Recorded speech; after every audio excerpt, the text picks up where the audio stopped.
Hey there, friendos, Newbornkilik here, welcoming you to the Legend of Zelda enemy tier list. And this is actually a video I've wanted to make for a while. Admittedly, I was going to put it in a top 10 format, but since we have tier lists trending, why don't we just go ahead and knock out two of those birds with one stone. So, just as a heads up, we will be ranking each of these enemies as far as a couple different things. Overall design, how challenging they are, could also be a certain thing. And then, you know, a couple of them, some special characteristics / stories that I may personally have with them. So, the tier list may be just a tiny bit biased, but I'm sure if you've seen the top tier list, then you'll know exactly where those are going. Place your bets for S tier enemies now, and if you happen to get at least one of them right, leave a comment with the hashtag Zelda, just so that I know that you're an extra cool person. Number one, I'm not going to do all these in order, but I'm going to do number one. First off, we have the Big Deku Baba. Now, very, very standard kind of enemy, really. And, you know, I have to say, overall, not very impressive, but definitely a step up over the standard Deku Baba. Can't move, you know, so that does, you know, might knock it down a tier. Overall, not very challenging, but very good and useful for gathering resources, especially the Deku Nuts and Deku Sticks, which Deku Nuts I had no idea were as important as they were until this latest randomizer playthrough. So I'm going to go ahead and place them in B tier, right smack dab in the middle, basically. So we're not going in order, as I said. Now we have the Ice Keys. All right, so these bad boys, the Ice Keys. Okay, let me tell you something about the Ice Keys. The Ice Keys are annoying. Okay? Frustrating to deal with, but not terribly difficult. Now, they freeze you. So on top of doing damage to you when they hit you like a standard Keys would, they also freeze you, which is annoying. So that's going to knock them down a little bit. However, they do a bit more damage. They come sliding in. You know, they're never really in a place where it doesn't make sense for them to be, so that is a plus, I suppose. But based just off of the frustration and whatnot, I'm going to have to put them into the C tier, partially just because it's a straight buff from a Keys, so there is that. Anyway, now we will pick up the Gwai, I believe is what these things are called, the birds. Okay, everyone just calls them the birds, but I believe they're called Gwai. Now the Gwai are basically just Keys.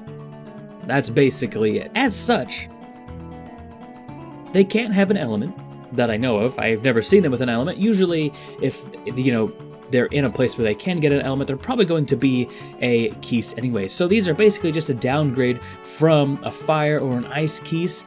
So that's just, you know, D tier. Bam! For those reasons, putting it in the D tier. Let's grab something a little spookier now. Alright, now we have an enemy, alright? Okay, so now we have the Big Skulltrolla, alright? Now, tell me that when you see realistic art of these bad boys, you do not pee your pants, alright? If you said you didn't, you're lying to me, and I'm upset with you on a genuine level. So, that makes me want to put it in the A tier, but they're not challenging. Even as a child, they're pretty easy to deal with. So, I would say, as far as enemies, you know, I'm gonna have to put them in A tier for the spook factor, because they are absolutely terrifying. And real-life renditions of these bad boys are not good, not fun at all. So, now, let's move on to... what are these things even called? Spike. Any of you actually know that? Very kind of an interesting enemy, and there is a bit of... I always found it kind of creepy. One, they're only in the water temple, which is, at least that I remember, they're only in the water temple. But they actually have red and blue bubbles that pop out of them, indicating that they do bleed. This is very uncomfortable to me, and you know, I was thinking, you know, they're not very exciting enemies. They're pretty boring, to be completely honest, and they're in the water temple, so that may even bump them down even more. They're relatively uncommon, which may actually help to their strengths, in my opinion, but overall, they're a relatively boring enemy. With very, very niche appearances. I mean, they can be on land, but they're really not. They're definitely mostly in the water temple. So for those reasons, the fact that they are relatively interesting, as they do seem to bleed and are alive, by that logic, I would assume anyway, I'm going to put them in the C tier, of a very solid mid-tier, more so interesting than anything, not really a threat. Alright, likes. Okay, let me tell you something about likes. I actually have a story about like-likes, which is going to bump them up on the tier list, and when it comes to iconic Zelda enemies, a like-like is definitely among them. And if you're not careful, they are the only enemies in the game that, well, one of the few enemies in the game that can actually strip you of your equipment. However, with the fire keys, you know, they can take away your wooden shield. That's really the only thing you're going to lose to a fire keys. However, these bad boys can take most of your extra equipment, your tunics, your shields, and there is a chance that you will never get them back, assuming you don't know how to take care of them. You know, say they suck you up, you know, you're not thinking about it, you don't see the dialogue prompt that he just took your stuff, and you just forget where your shield went. That's just a shield that's gone now. You have to go and replace that shield, assuming you didn't go back and get him. So as far as iconic Zelda enemies go, you know, I gotta put the like in the S tier. He's a very unique enemy. It's they're gross, let's be totally honest. They do actually have armor on their sucky spouts, so they do have some form of defense, which is pretty interesting. Into the S tier with you, my boy. Well, since we're talking about gross organic material style enemies, let's talk about the parasitic tentacle. Parasitic tentacle, of course, is found in Lord Jabu Jabu's belly. Now, this enemy could be challenging if you didn't know how to deal with them. They're one of the few enemies that the boomerang actually damages, which I find rather interesting. And logically, I don't know why it's in the place that it is. It is technically a common enemy. It's not a mini-boss, so by that logic, if it's not a boss or a mini-boss, it's on this list. My problem with it is that once you know how to defeat it, I guess with any Zelda enemy, it's actually very, very simple, but it's meh. Sorry, my boy, you're not going in that. I'm gonna have to put you in F tier. Just cause, it's literally just a giant sausage, and there are so many penis references that you have to make about it just to get through that fight, honestly. So uninspired in my opinion. Now, if this looked, let's pull up another enemy. If this had like a head or something on it that like looked like terrifying and stuff, which I'm guessing concept art did have something kind of like what we see here, may have been on that parasitic tentacle, that easily would have made that enemy much more interesting and easily bumped it up to a C tier in my opinion. Let's talk about this bad boy. This one is called a tail passerin. I learn something new each day, so get back here, young man. This is a tail passerin. I'm probably mispronouncing that name, and I will be reminded in the comments, of course. So you see this enemy one time throughout the entirety of Ocarina of Time, and its rarity is rather interesting to me. It's definitely a parasitic style of enemy, and I don't think they use that texture anywhere else. Like, they don't use that effect anywhere else to my knowledge, and that really actually does, in my opinion, kind of help out this enemy as far as being interesting. So, with that said, I'm gonna go ahead and slap it into, let's go B tier, based mostly off of being an interesting enemy. They actually do aggro onto you. They will attack you rather aggressively, although not quickly. And you just kind of have to deal with them, and before you get the boomerang, that can be a bit challenging. Since we're apparently in Jabu Jabu's belly, we're gonna talk about this enemy, this bubble, or as the wiki calls it, Shaboom. And I'm pretty sure Navi just calls it a bubble. I could be incorrect about that. Anyway, we'll know. Anywho's what, relatively annoying enemies, so I mean that's definitely gonna hurt its placement here. Kind of uninspired, but it is just the tiniest bit interesting in that it doesn't necessarily attack you. It's not aggressive towards you. This is the style of enemy that literally only is impeding your movement forward, but not even on purpose. It's usually found in narrow corridors in Lord Jabu Jabu's belly. So as far as kind of being a non-enemy and being pretty boring at that, and being annoying, it's gonna be slapped into the F tier. Let's be honest. Since we're apparently inside Lord Jabu Jabu's belly at the moment, we're gonna go talk about this jellyfish thing here. What is this thing called? A beery, apparently, according to the wiki. So, beery is just a jellyfish. It does have electrical properties, which is unique to it, so that's definitely gonna help it. I would say it's about C tier without the unique element, there aren't a lot of things in the game that have the electricity element. So, you know, it's pretty interesting in that it is an aggressive I need to stop that. What is wrong with me? Why is my ring finger so heavy? The beery, or the jellyfish as I shall be referring to it from here on in, does have some unique elements. It's quite rare. I can only think of one place you actually find it. So, you know, off of the rarity, they're not terribly difficult to deal with, not terribly challenging, which I might actually say would lower its placement on the tier list. It is a rather easy enemy. It's a good kind of just way to keep you moving through the level, basically. They're not terribly annoying, however they can be in small corridors, so I'm going to slap it into a respectable mid-C tier. Continuing through Lord Jabu Jabu, we have whatever this monstrosity is. A Bari. Ooh, not a beery, this is a Bari. However, infinitely more interesting. There is, I believe, one, perhaps two of these enemies in the entirety of Ocarina of Time. I can only remember seeing one. So just off of rarity alone, all of these other enemies, there's at least one or two of them, although they may be in very similar locations. I can only think of one Bari in the entire game, and that is rather impressive. Although I do think it's kind of interesting that this is called a Bari, because the name of the boss in that area is called Barinade. So I guess if you give this thing enough Gatorade and enough time to gestate, it will in fact turn into that. So maybe a little bit of a lore piece is that this is actually a Barinade, you know, not fully formed yet, in which case Lord Jabu Jabu is about to be in a whole lot of pain given how much damage Barinade was doing to that one section that he was in. So definitely an interesting enemy.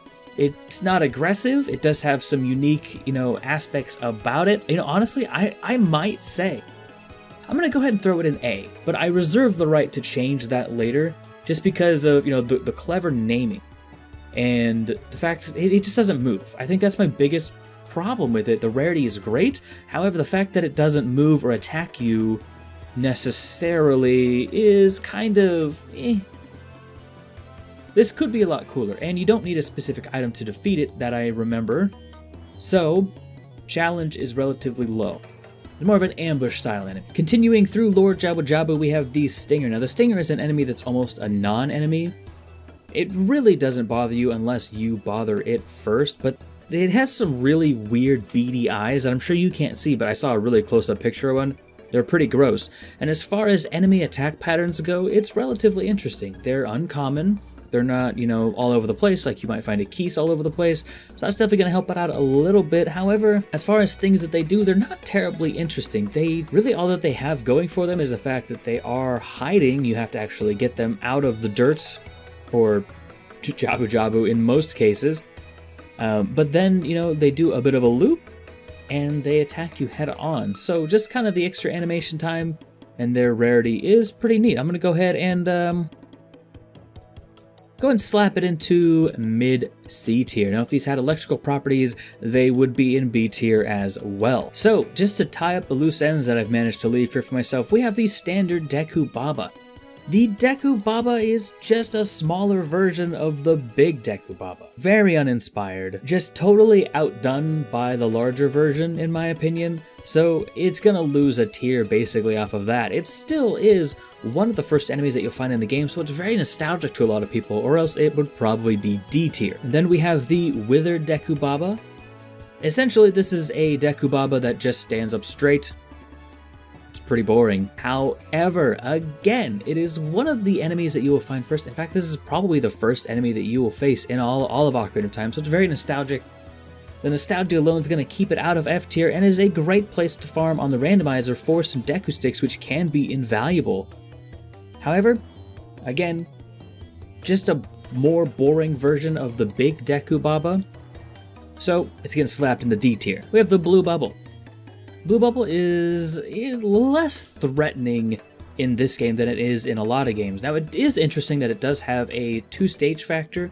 There aren't a lot of enemies that actually have two stages. There's the stage where, you know, the enemy has his fire and he's immune to a lot of attacks, specifically sword slices. However, they bash into you and you literally block them and then they're vulnerable. Their attack makes them vulnerable. Now, in some other games, they can jinx you and make it so that you can't use your sword, which would definitely shoot him up on the tier list, but in this game, relatively boring, to be completely honest with you.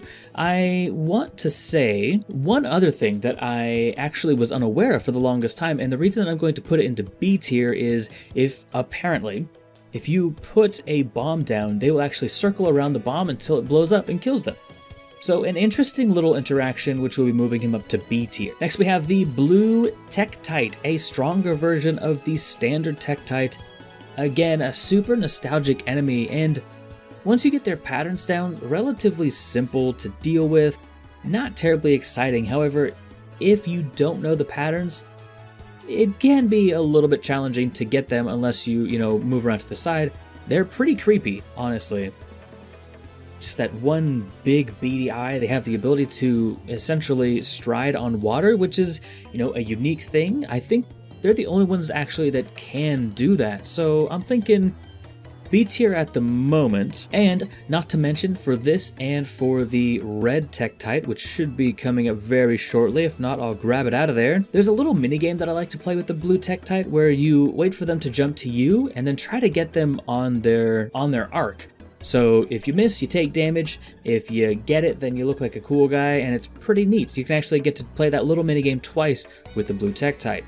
Speaking of which, let's go ahead and move over to the red Tektite. In my knowledge, basically the same as the blue Tektite. You can still play that little minigame, however, just a little less, not as tough, a little bit easier to defeat. You do see them first, so they may be a bit more nostalgic. However, I'm going to place them in the C tier simply because they don't, as far as I know, have the ability to stride on water, and even if they do, they would never be in a position where they would have to. So, for all intents and purposes, I'm going to assume that they cannot. Although, realistically, game logic-wise, they're probably just a recolored blue, or the blue is a recolored red, and they probably have the same properties. But overall, weaker enemy, weaker position on the tier list. Business Scrub.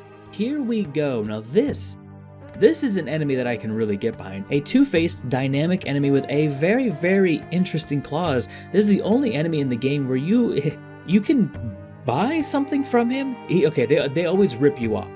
All right, and the fact that they're always looking to rip you off, even though you basically have a knife to their throat, is gonna put them in A tier at the highest. I'm conflicted between A and S tier, just because they are a very unique enemy, but you can get some very, very worthwhile upgrades from them, so that might push them into the S tier. I'm going to go ahead and leave them in A tier, for the simple reasons that they're cheapskates.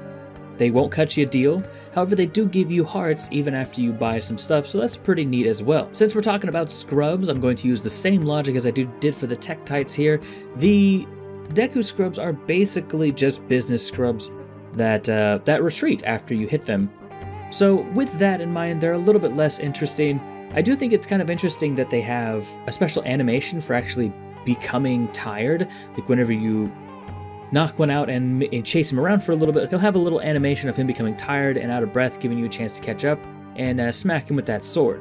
So I suppose, the more I think about this enemy, the more interesting it actually becomes. In theory, they could have maximum health if you never hit them the second time. So I'm gonna go ahead and put them up here in, I'm conflicted. I'm so conflicted. Okay, I decided to place them into B tier. Their gimmick is a little less interesting than the business scrub, but just bear in mind that's a very high B tier. So actually, let's go ahead and if it matters, we'll go ahead and put them here. Within the ranks, they don't necessarily matter, but except for the ones that I specifically note to matter. Okay, next up is the Club Moblin, one of the most nostalgic enemies for this game for me, personally, and one of the first enemies that you'll actually find as an adult leading up to the Forest Temple, so that's definitely going to help it out. They're completely immobile, and they will not turn around to look at you even though you're behind you, so they're pretty dumb.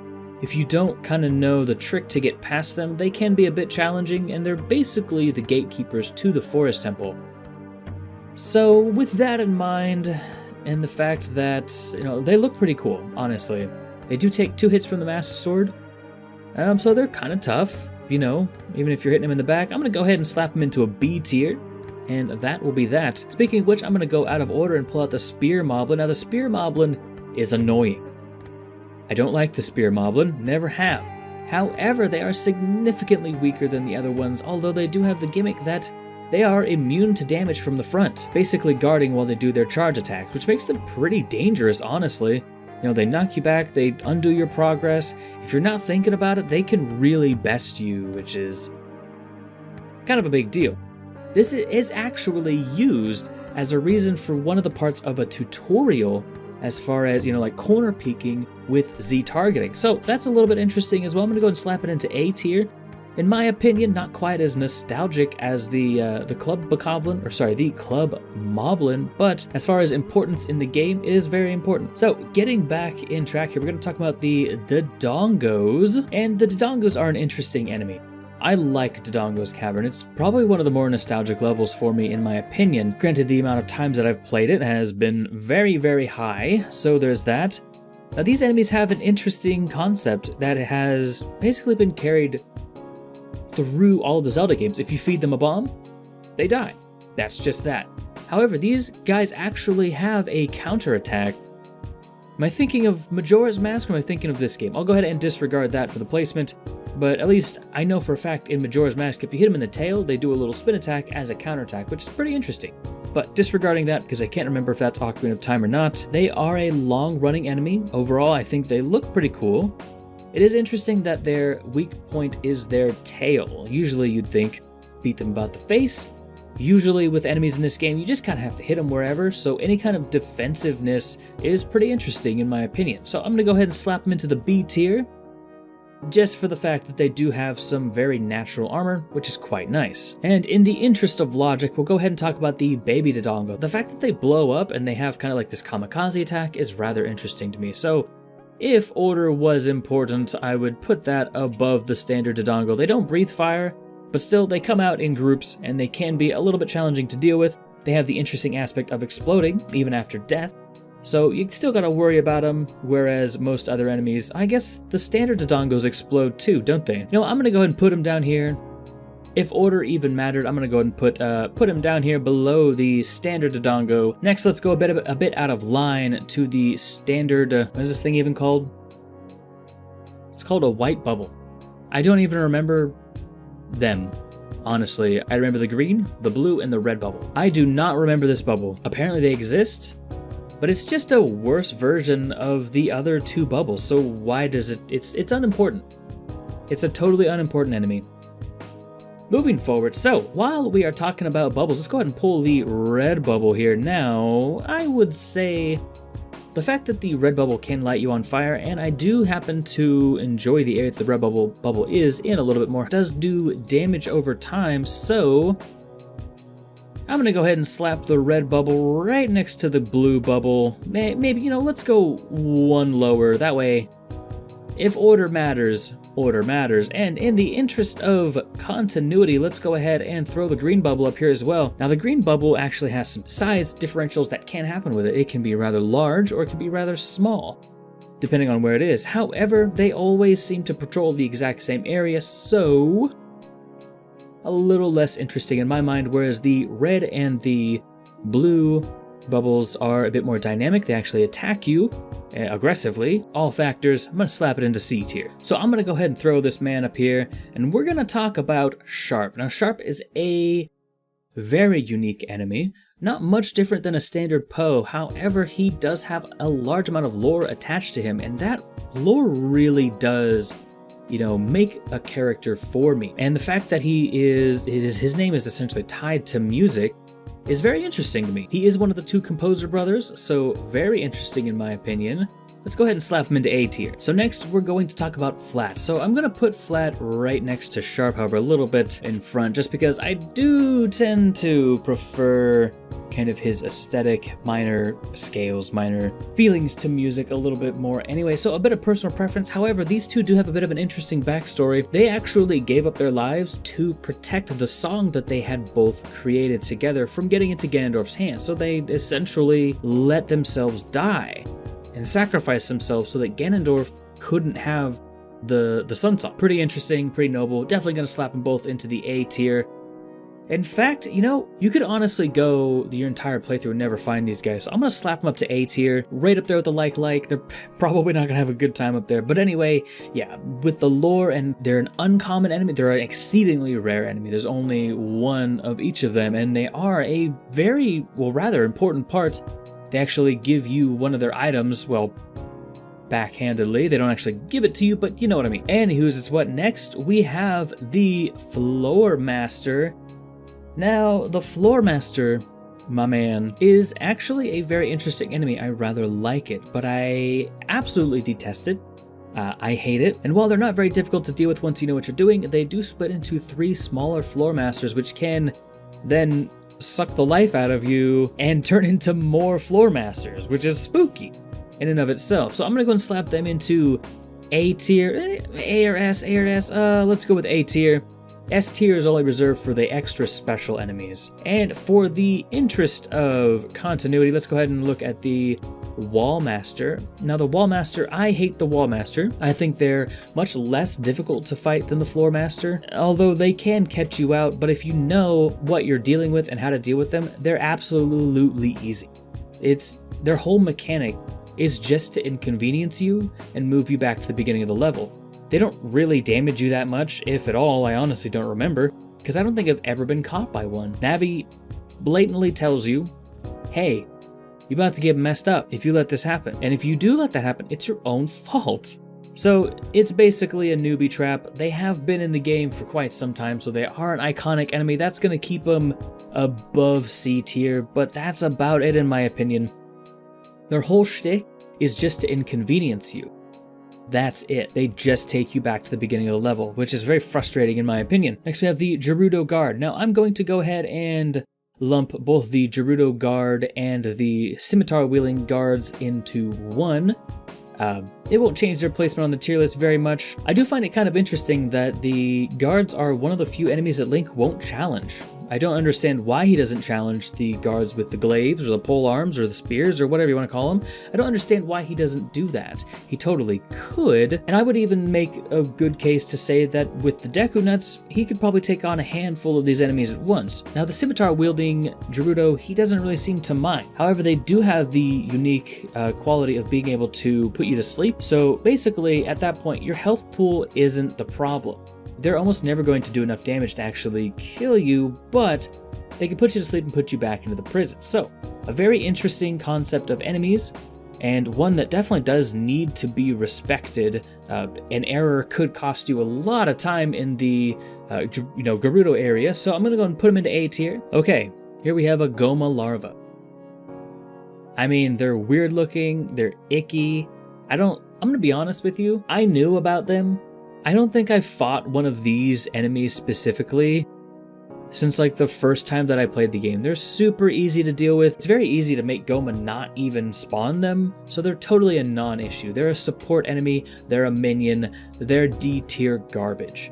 They are somewhat interesting in the fact that they are spawned by another enemy, but other than that, that's about that. Ah, yes, the Gold Skullchola actually has a quest associated with it, so I'm thinking we're probably going to slap it into the A tier here. Reason being, they are rather important for some pretty useful upgrades into the game, and if you're playing the randomizer, well, then they're vital. To be completely honest with you, you have to get them. I always thought it was fun to, whenever you eliminate the enemy, grab the token and do some, in some fun way, like do a backflip or something when you get it off the boomerang. So it is that little bit of interactivity that you do have with it, and it's a collectible. They're not terribly uncommon, but they're hidden relatively well, and it's a game mechanic enemy, and I really appreciate that. So A tier it is. All right, here we have the Keese. Now, the Keese is interesting because the base Keese, can turn into an Ice Keese or a Fire Keese, depending on how suicidal it's feeling at the moment and what elements are around. That's interesting as far as the concept is. However, until it becomes the Ice or the Fire Keese, it's just a standard enemy like the Gwai, pretty easy to deal with. Let's move on over to the Fire Keese. I'm going to go ahead and put it next to the Ice Keese here. Again, not necessarily in any order, but it would make sense these two enemies would be close together. They do the damage over time, but I'm going to put it in front because they do the damage over time and they can burn up your shield, which can be very frustrating, but if you have a wooden shield, then what are you doing with a wooden shield around these enemies anyway? You should know better. And one of the advantages that this enemies does have over the ice keys, it doesn't do that annoying freezing thing, which honestly might be worth a tier, but I'm gonna go ahead and just put it slightly above. Next we have the lever. I am pretty sure there's only one place this enemy actually is. They're not terribly interesting. They usually just kind of try to surround Link and then they run at you in a straight line. They're a nuisance. Basically, they're a nuisance that's meant to inconvenience you and make you not take your hand off the controller. Basically, they just keep you from getting a drink or eating some chips while you're walking up to the Spirit Temple. That's basically all that they do. I mean, their design is a little bit creepy, and it's interesting that they attack in packs. There can be the large one, which I think might be just the variation. No, you know what? It's not worth that. They're literally just an inconvenience enemy, and they're totally uninteresting. They come up out of the ground, and they move in a straight line. They don't even track you very well. They basically go in a straight line. Pretty boring enemy. F tier. Trash. Here we have the Freezer, only in one place, maybe two. I believe there's two areas where this guy can spawn. Overall, he does the annoying freezing thing. They're kind of interesting in that they can move around, they can actually become invisible, so that is an interesting mechanic if nothing else. The freezing mechanic's kind of annoying. Really, the only way this enemy is going to be a problem is if they catch you out, which they can do because they can turn invisible. So, mid-C tier. The Gibdo. Well, my boy, I think we both know where this enemy is going. Incredible! And here's why.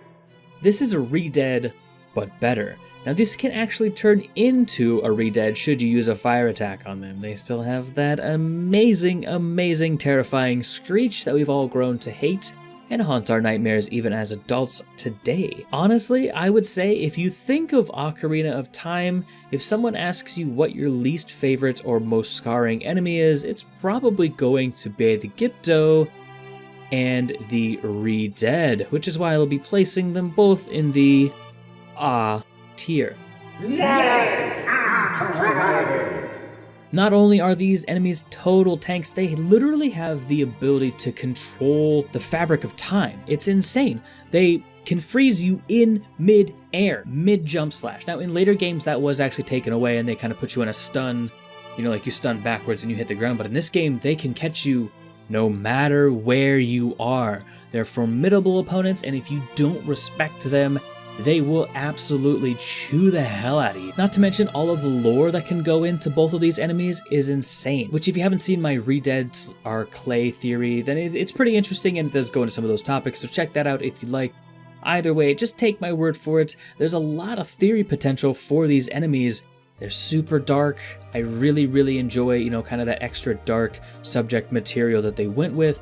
They look horrifying. They're an amazing enemy. I hate them for all the right reasons. Up next we have the Shell Blade, only found in one, maybe two locations. I'm pretty sure you only find it in the Water Temple, even if you do find it in another location. They're not terribly interesting. They do have very great defensive capabilities, and honestly, this could be a very annoying enemy, but really all it comes down to is block, aim with the hook shot, eliminate. Now, if you do get surrounded by them, they can be pretty challenging, so overall, they're a gross enemy, and they do bleed. They actually share that with the spikes in that they do have red bubbles that come out, so they bleed, which is an interesting and unique mechanic. There we go, C tier. So before we get into Amy, the green post sister, I'm actually going to place the other two first, and reason being, these two poses are basically a tutorial, so that's going to move them up into how to use the bow and how to use the bow at range. When you enter the area, you see the four post sisters, one of which is considered a mini boss and will not be on this list, but you see, which one is this? Joelle's the first one that you come up on, the red post sister that we have here. You actually can't do anything about her, so it's actually kind of interesting. She's able to mock you on the way by, and you can do nothing about it. And you have to remember to go back and deal with her. So, overall, for the BM, I'm gonna say it's a tutorial enemy, but the fight itself is basically just a standard Poe fight, which is made very trivial with the Deku Nuts. So I'm gonna go ahead and slap him into B tier. I like blue more, however, B tier as well. Now, here's where the difference is made. Amy. the green sister is basically the same as the others, but with a bit of a twist, and that's going to go ahead and put her into A tier. Now, if you're familiar with the game, you know that you have to shoot her painting and then do a small block puzzle, which isn't exactly the most fun thing to do, as pushing in that game is rather painful, to be completely honest, super slow. But just the fact that there is a different kind of mechanic in play there, and the arena is actually a bit more favorable to fight in, does make her, in my opinion, a better enemy. So here we have the Anubis statue, and I really want to rate this enemy highly, but it's strange. This is a very, in my opinion, polarizing enemy. You only see maybe 1, 2, 3, 4 of these enemies tops in one single area of the entire game. And their whole shtick is that in one of the rooms they do have the interesting mechanic of doing exactly what you do, but in reverse. So the idea is that if you don't have any fire arrows, you can actually get to the opposite side of the room, shoot a switch or push down a switch, I don't remember exactly which one it is, and destroy the enemy that way, allowing you to progress through the temple. So it's pretty interesting. Actually, I think it's Din's Fire, because I think that happens in the childhood area of the Spirit Temple. So it's interesting in that way. They do breathe fire, but they don't always seem to breathe fire. They're a bit unpredictable in that manner. So that's going to keep them at a D tier. Otherwise, they're interesting, but meh. I want to rate them higher, but I know for a fact that would be biased. Here we have another enemy that spans both the adult and child timelines. The Armos is, while an interesting enemy, rather easy to deal with. At least in Ocarina of Time, you can use your sword on it. So in later games like the Wind Waker, it was made more interesting because you had to use a bomb on it. You had to hit it in the back, use a bomb, depending on which variant you were fighting. But in this game, very easy to deal with. They are masters of disguise, which is what's keeping them out of the D tier. And the fact that they explode does make them a bit more interesting, so you have to be leery of that. So overall, solid C tier enemy. Now I'm going to go a bit out of order yet again and go to the Standard Poe. Now Standard Poe is pointless. It's literally pointless to fight a Poe unless it's bothering you. Now, there is a bit of lore attached to these Poes, which is kind of why I'm going to go ahead and slap it into the D tier. They're basically the spirits of dead people. And when you think of things like that, you usually find them in graveyards, and it's relatively interesting. However, that's where you'd expect to find them. You'd expect to find spirits in a graveyard. Not terribly interesting. Unlike the Big Poe, which is usually found in Hyrule Field. Now, this is rather interesting in my opinion, and actually is going to bump it up to a B tier enemy, because you have to shoot it while you're on the back of the horse. Well, maybe you don't have to be on the back of your horse, but you do have to shoot it with an arrow. They actively try to avoid you. They won't let you hit them with the sword. And the fact that they're in Hyrule Field kind of lends some credence to the Great Hyrulean Civil War. Probably this is, an enemy soldier, or someone who died out on the battlefield, or perhaps a bandit, some spirit that died before their time, before they were ready to die. So, infinitely more interesting than the Standard Poe. They're also useful. You can give their spirits away for these Standard Poe spirits. If you use their spirit, they literally damage you. I mean, this one damages you too, but there's still something you can do with it. Also, I think it's funny that you have the ability to capture it or let it go away, and then it just BM laughs at you. I think that's super funny. So, a solid B tier. So we're going to go a bit out of order again to the Lizalfos. Lizalfos is actually a very, very nice enemy in my opinion. I really enjoy fighting them. I know that, there's definitely, once you get their patterns down, they're super simple, but it's one of the few times in the Ocarina of Time when you feel like you're actually having a duel with someone. They totally have the Jackie Chan syndrome in the fact that they don't actually both attack you at once, even though they usually do ambush you in groups of 2, but still, the fact that it feels like a duel is pretty interesting in my opinion. Next we have the Dinophilos, basically just a Lizalfos, but a little bit better, so I'm going to place it above them on the tier list for the exact same reasons as before. It's a relatively cool fight, and a lot of times when people do mods of Ocarina of Time, they'll opt to use that enemy in place of the Lizalfos. Finally, let's get on to the Octorok. Now, the Octorok is another one of those annoyance enemies. With the controls on the Nintendo 64, it's rather difficult to actually aim up and hit one of these enemies before they hit you, and I honestly just think they're trashed here. They're nothing but an annoyance enemy. Most of the time when you defeat them, you can't gather the items from them anyway, and honestly, I just hate them. F tier. Boom. Next we have Skull Kid. Now Skull Kid is a rather interesting enemy in the fact that he doesn't really have to be an enemy. You could go the entire game and just never even really encounter him as an enemy depending on how you play. They did expand on his character in later games, which is relatively interesting. However, the fight's not terribly difficult. You just kinda... I'm gonna be honest, I don't think I've ever actually killed him. I never really felt the need to. I guess that says something about me. Anyway, an enemy that's kinda not really an enemy. He just hates you because you're an adult. So I'm gonna go ahead and throw him into the D tier. I usually just avoid him, to be completely honest. Speaking of very, very meh enemies, we have the Torch Slug. The only interesting thing about this slug is that it's definitely unique looking, which is gonna keep it out of the F tier. That's about it. It is kind of a pain to fight because you have to hit it, knock the fire off of it, and then it goes gray and runs away. Now, I suppose you could flip it over with a hammer, but that could require you to change items, whereas the sword's always out, so why not just hit it? But overall, relatively uninteresting enemy, Peahat Larvae. Now, this is an enemy that may as well not even be an enemy if we're being totally honest. They're interesting in the fact that they're spawned from a different enemy, which I'm really rather interested in, but we'll get to that one next. The larvae just kind of chase you down. They do home in on you a bit, if I remember correctly, but overall, they're just kind of meh. You just kind of deal with them. It is fun that they have kind of a toppling animation. They can only actually fly for so long. Once they run into something, they will die. Or if they just fly for long enough, they actually do woo and kind of die. So that's a little interesting as well. And now we have the Peahat. The standard Peahat, the spawner of the Peahat larvae, naturally. Now this is a much more interesting enemy, and one that I actually don't fight very often. So you're coming out of Kakariko Forest. The worst thing that you've dealt with that wasn't a boss at this point is some plant, basically. What's really gonna happen on your adventure? However, if you look directly to your left after talking to some annoying owl, you're gonna see this thing. The top of it doesn't look so bad, and then it emerges from the ground, and you go, ah